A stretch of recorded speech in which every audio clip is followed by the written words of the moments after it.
Meu nome é Maria Ivone, tenho 55 anos e agora sou do lar. Pronto. Dona Ivone, há quanto tempo que a senhora frequentou a Maristela e como que surgiu esse convite de participar da comunidade? Você veio por si só? Como que começou toda essa história? Há mais ou menos há mais de 20 anos, eu vim morar aqui perto, tá? E comecei a frequentar. E até que surgiu um convite de uma pessoa de perto de casa para a gente fazer o ECC. Eu já participava, né? E surgiu o convite. Foi um convite, foi 2 convites. Eu faço muita questão de falar o nome da pessoa um casal que eu amo, que os 2 já não estão mais entre a gente, que é o seu Alceu e a dona Antônia. E eles foram convidar a gente, eles foram persistentes, porque meu marido na época era meio arredio, não aceitava muito. E nós aceitamos no 3º convite. A partir de então, como eu já participava, depois a gente, graças a Deus, aí nós continuamos, a família toda.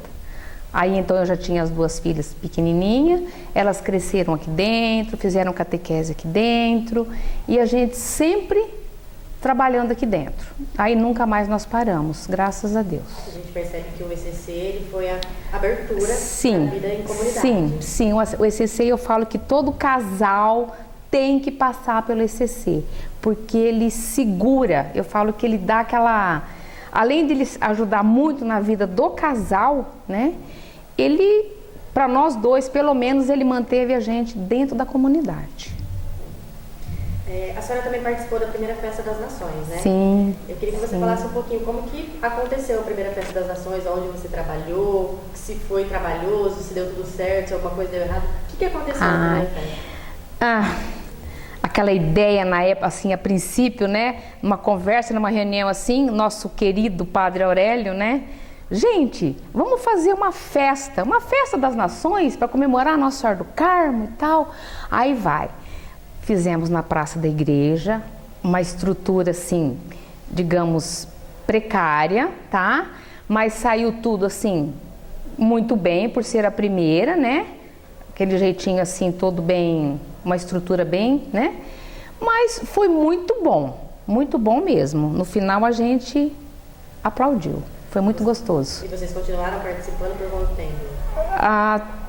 Bom, eu na verdade, até hoje eu cozinho. Eu ajudo na barraca inglesa, sempre ajudei. Né? Lá atrás em outras barracas, depois aí começou a ter a barraca inglesa, eu não me lembro bem a data, que foi a catequese, que eu dei catequese aqui. Então as catequistas eram encarregadas da barraca inglesa. Quando a barraca inglesa chegou, eu comecei a trabalhar na barraca inglesa e praticamente estou até hoje. Agora eu quero que você fale um pouquinho do processo de evangelização 2000. Foi quando você já estava dentro da comunidade, sim, seu marido se engatou. Sim, aí surgiu o curso que tem de evangelização, eu fiz o curso, depois nós fomos evangelizar em vários lugares, Tarabai, Taciba, Ana Jacinta, e mais alguns bairros, Primavera, Brasil Novo, vários bairros nós fomos evangelizar na época. Como que era? Vocês chegavam na família? Explica um pouquinho como que era. Era muito bom, porque a gente assim, cada família que você chegava, mesmo que não era cristão, católico da nossa igreja, a gente sempre foi muito bem acolhido. Dificilmente uma pessoa, comigo nunca passei, já aconteceu fatos, mas nunca aconteceu no grupinho que eu estava, nunca aconteceu nada. Sempre fomos bem acolhidos, era uma bênção cada evangelização que a gente fazia, era muito bom. Aí vocês iam à casa das pessoas para falar da palavra? Para falar, passar o querigma, meu primeiro amor, o anúncio, era muito bom, muito bom. Certo. Tem alguma lembrança, alguma coisa que te marcou nesse processo de evangelização, assim, que você queira compartilhar com a gente? Algum caso que te marcou? Que marcou? Não, que eu me lembro assim, nada assim. Era muito gostoso os finais, né? Quando todo mundo, a gente passava evangelizando, passava convidando as pessoas, aí à noite tinha o louvor, tudo, né? A gente ficava imaginando, nossa, será? Aí chegava à noite, era uma bênção. Aí vinha aquelas pessoas que você tinha passado um pouquinho na casa durante o dia, aí à noite você via as pessoas vinham até a gente. Então isso foi muito bom, muito bom. Você também coordenou, né, junto com seu marido, o acampamento Joã. Como que foi essa coordenação? O que você lembra dessa época? Olha, uma época muito boa, muito tempo. A gente começou nos acampamentos desde a fazenda, quando era lá no Nacibe. Era também bem precário. Começamos lá. Começamos ajudando e depois foi que a gente chegou a coordenar. Ficamos na coordenação um bom tempo, não lembro quanto tempo, mas sei lá, uns 8 anos. Não sei, mais ou menos isso. E foi tudo muito bom. Desses acampamentos, assim, foi muita convivência boa com adultos. E dos acampamentos, o que ficou assim, eu costumo dizer sempre, foi muitos filhos do coração. Nossa, morro de saudade de muitos. E ficou só coisa boa, muita coisa boa, muita coisa boa. E qual que era o maior objetivo do Joã com os adolescentes? Resgatar os jovens, né? No começo, assim, houve muitos resgates.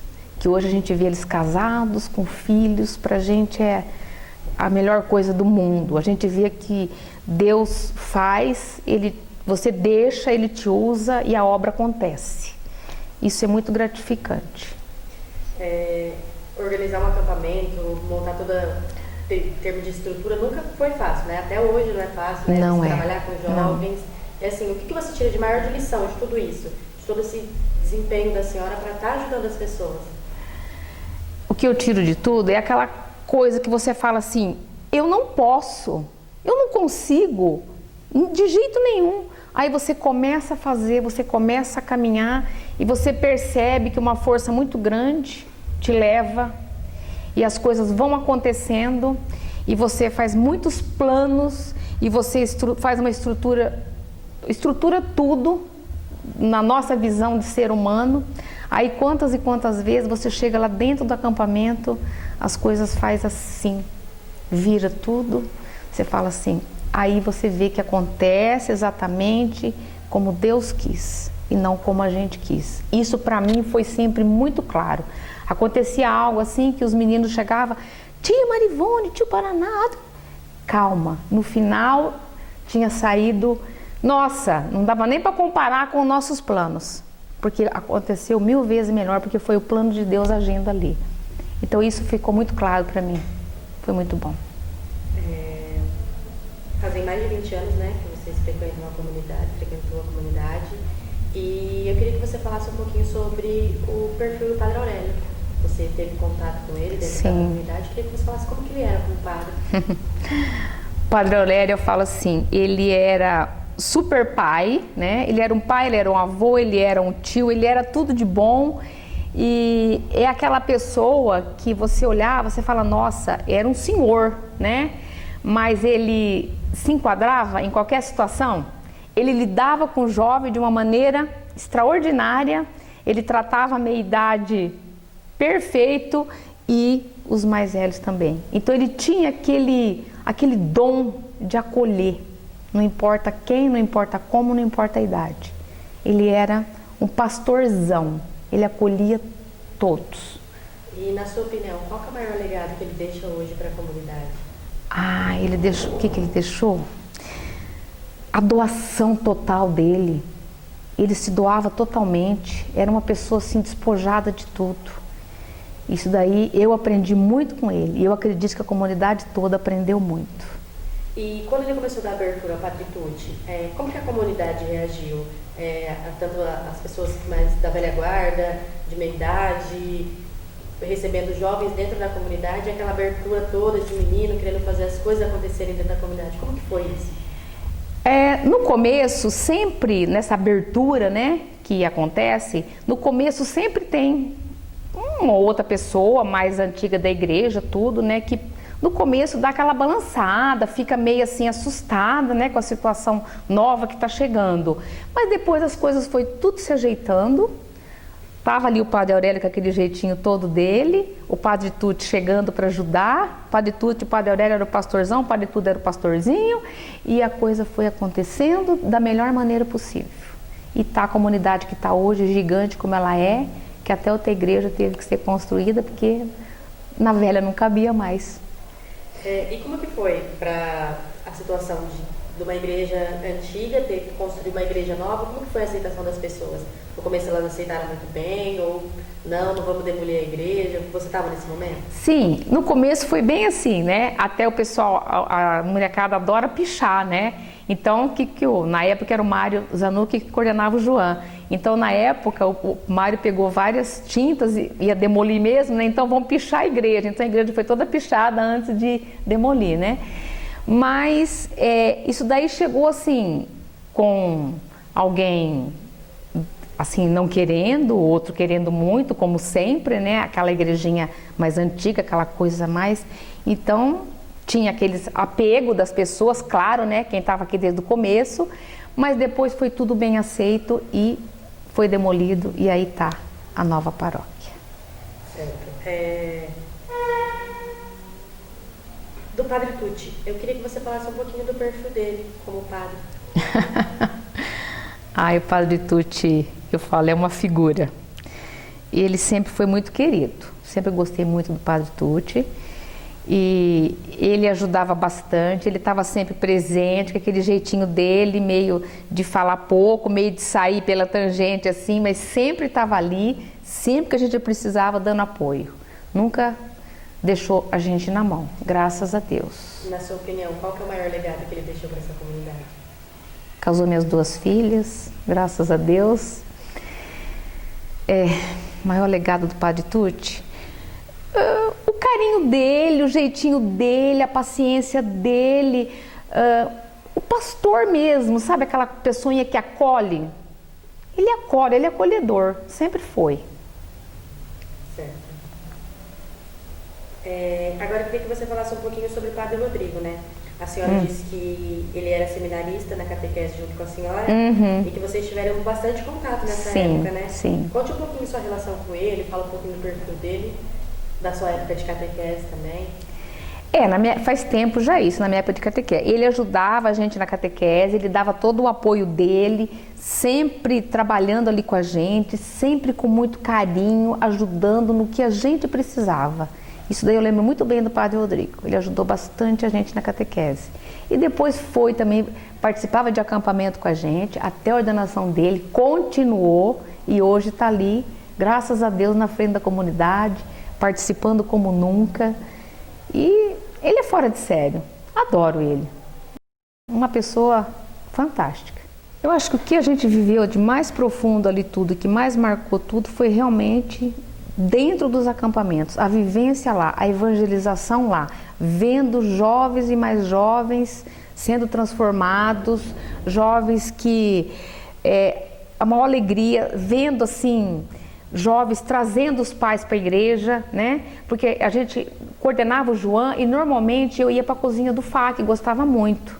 Uma historinha só, então rapidinho. Um casal, chegamos para trabalhar na cozinha, aí chegou um casal que eu não conhecia, nunca tinha visto.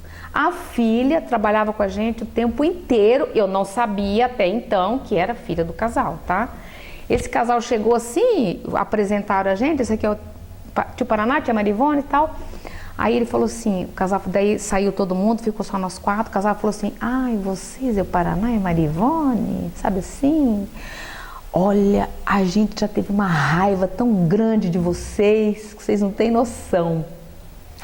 Porque a filha queria ajudar, queria fazer, mas os pais não eram envolvidos e viagem, final de semana fora, aquela coisa, entendeu?